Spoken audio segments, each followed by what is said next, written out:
hear the same thing from everyone. It's going to be growth, which is development, traffic, and water. And so you're going to hear the same thing. That's not going to be what makes us different up here. But I'll tell you on development, I think that we need to come together as a community and draft up some new development rules as a group and make sure that the type of development that we have coming in is what we actually want as a community.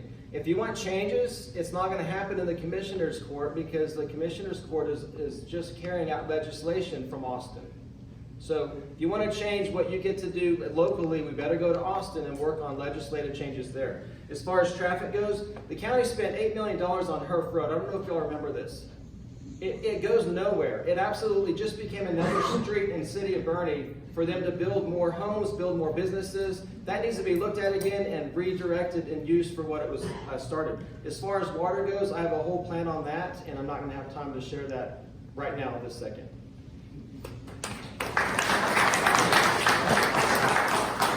Thank you. Like Chad said, it's the same thing. Our growth, our transportation, our water.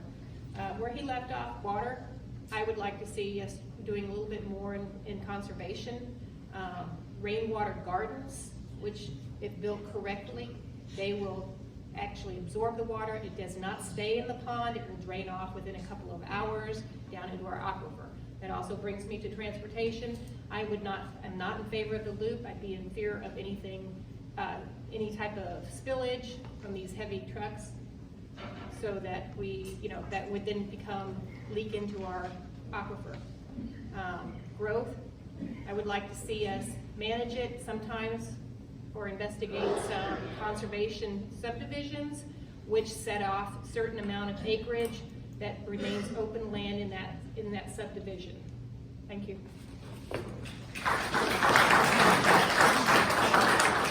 Andrew, I'm not sure what you're going to have to say now when it gets to you, but I don't disagree with the issues of transportation, development, and water, but I would like to add to that list property rights. I think that's a very important issue that we need to consider. How people are able to make use of their land in the way they would like to make use of it without encumbering on their neighbors. So we have to consider that.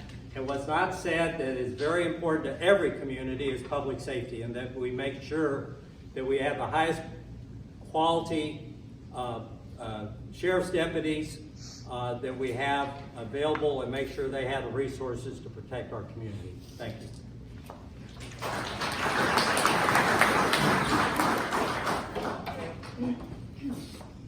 All right, so the three things. First of all, balancing growth with a land protection mindset. The population growth and land fragmentation has led, frankly, to unsustainable growth in this county. Number two, depletion and contamination of our water resources. There has been an over-allocation of our county's water supply from rivers and aquifers. We experienced a severe drought in 2011, and drought's going to reoccur. You can be certain about that. Nutrients, wastewater effluent, and pharmaceuticals are polluting our streams and rivers. And number three, the threat to our security and safety. Biden's failed border policy has led to criminals coming across the border. I think there were 2 million last year that came across, and 600,000 were not caught. It's drug trafficking, human trafficking. A former DPS Homeland Security Director told me that if drugs are in your community, the cartel's in your community. And the cartels have better equipment and better technology than our law enforcement. Maybe next time I'll get to tell you what I'm going to do about these two things.